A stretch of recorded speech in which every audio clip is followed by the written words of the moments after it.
ഇനിയൊരു ജന്മം എനിക്ക് വേണ്ട, എനിക്ക് വേണ്ട. ഇതു തന്നെ ആവട്ടെ അന്ത്യജന്മം.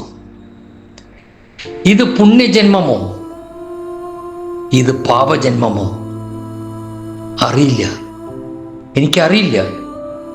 ആരും പറഞ്ഞതുമില്ല. പിന്നിലേക്കൊന്ന് തിരിഞ്ഞു നോക്കി അടിവെച്ചടിവെച്ച് ഞാൻ വന്ന വീതികൾ കല്ലും കരടുമുണ്ടായിരുന്നു, മുള്ളും മുരടുമുണ്ടായിരുന്നു.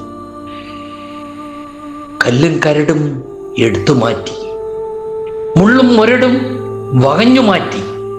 ഞാൻ എൻ്റെ പാത തെളിച്ച് മെല്ലെ മുന്നോട്ട് മുന്നോട്ട് ഞാൻ ഗമിച്ചു. പടവുകൾ ഒത്തിരി ഞാൻ കയറി, പടവുകൾ ഒത്തിരി ഇനിയും ബാക്കി. ഇനി എത്ര പടവുകൾ ഞാൻ കയറും, ഇനി എത്ര പടവുകൾ ഞാൻ കയറും അറിയില്ല, അറിയില്ല, എനിക്കറിയില്ല, സത്യമായിട്ടും അറിയില്ല.